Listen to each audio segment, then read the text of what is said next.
जी प्रणाम। का हो तारा कुछ बुझाला ना। अब का हो तोरा के तो कहे में हमरा रेथी होता। तोरा के माने हम का कही एक नंबर ते माने चिल्होर बाड़ी। एगो तो चिल्होर खानी मुंह लेके बकर बकर बकर बकर आके करे लगत रे। हैं का जाने कौन लोग सब्सक्राइब करके कौन लोग तोरा के देखता सब्सक्राइब वीडियो कइले बा उतना तोर सब्सक्राइबर ना भइल पढ़ल बा लिखल ना तोरा बात में ठीक से नाम लिखे के नहीं जाला जौन तोरा ओकरा के लोग तोरा एथी करता तोरा तो मेगा स्टार लिखे के दूर नहीं उ तो दोसर हमारा जो मेगा मेगा के मेगा लिखता उ दोसर ह उहे ज्यादा पढ़े के लिखता उहे ज्यादा पढ़े के बात करेला आ ई तो उनका टॉपिकवा चैनल पर जोन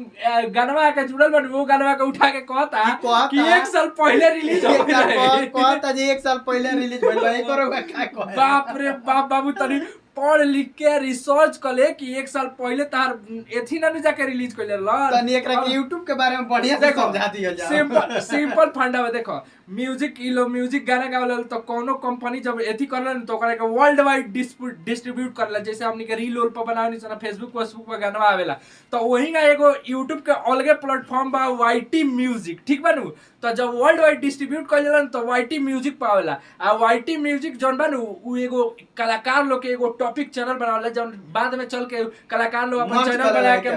मर्ज कर लेला लो तो वही धुरंधर भैया मर्ज कर लेला बना वेरीफाइड टिक लाग गइल बा आ ओइ पर अपन गाना चढ़ावलन उनकर पर्सनल चैनल हो गइल बा। अब कोनो गाना कोनो कंपनी से गाना आई तो जब वर्ल्ड वाइड रिलीज कइल जाई तो ओइ पर वर्ल्ड करी गाना का ऑडियो एगो छोटा सा एंगा बना के 3000 बाई 3000 के पोस्टर बना के आई ऑडियो जाके सर्च कर लिया ना हमरा धुरंधर भैया के टॉपिकवा चैनलवा खोल के आ ओइ में एगो रिलीजेस के ऑप्शन होई ठीक बा वो रिलीजवा में देखिए नु बहुत सारा गाना आ जौन धुरंधर भैया जानता हूं ना होय ओइसन ओइसन गाना ओइ पर होई ठीक बानू तो एकरा के तू ई मत कहनु कि 1 साल पहले वो अपलोड हो गई रहे लोकधुन तरह एथी के हका कि 1 साल पहले लोकधुन अपलोड कर जाके देखिए ओइ पर लिखल provided to YouTube by Lokdhun on behalf of web music ठीक बानू तो उतारन एथी के ना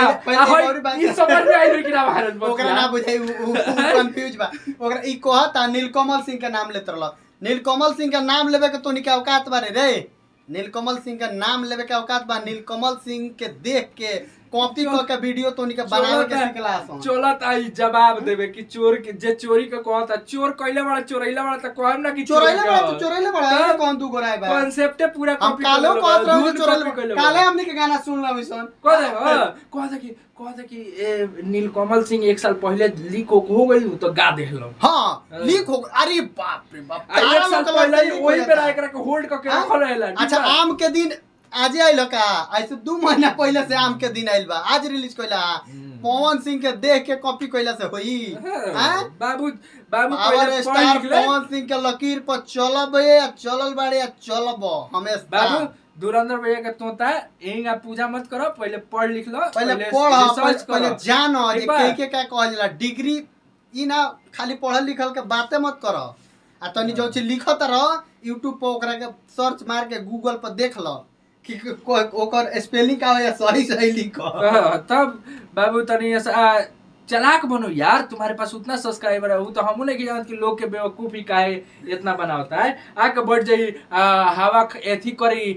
विनोद एगो बड़ा फेमस भई रहे उठा ली लगी बकर बकर बकर बकर करे बस इतने आवेला ओकरा बाद से ना अच्छा से टाइटल लिखी टाइटल समझ में आवेला टाइटल के कहल जाला ना अच्छा से टाइटल लिखी डिस्क्रिप्शन ना टैग लिखी चुपचाप आके बढ़ जाए ओइ में एगो एथी लिखले रहला एथिया ओइ मनियो गलती लिखले रहला बताई ना कौन स्कूल के पढ़ल रही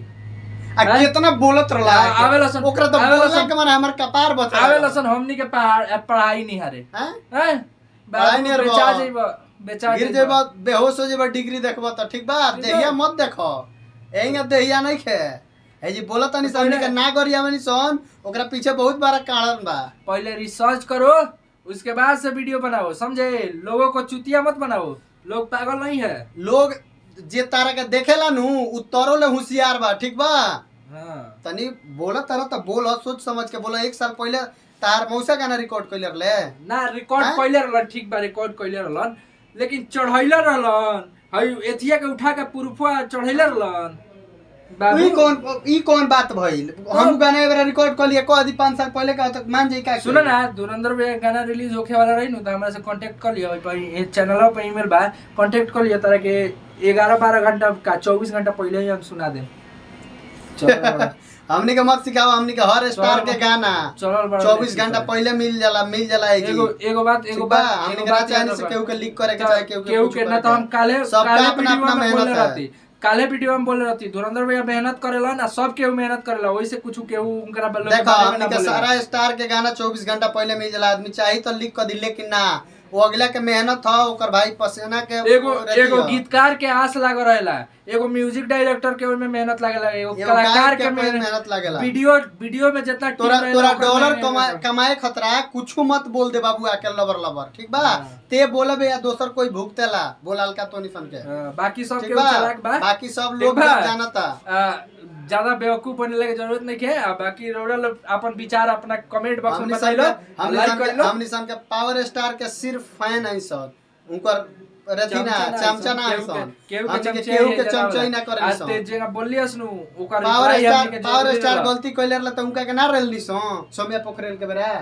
छोड़ थोड़ी जन हमनी केहू के ना छोड़े निसो। बाबू जेगा तू बोलत रह ओकर रिप्लाई दिहल जरूरी ल, रिप्लाई करा के देल मैं तोरा के समझेल मैं स्पेशल में दुकान का एकरा रथी के नाम। अरे वो छोड़ी फेमस हो जाए, चैनल का नाम रख दम। ज्यादा ते समझदार बड़े समझदार ते समझ जो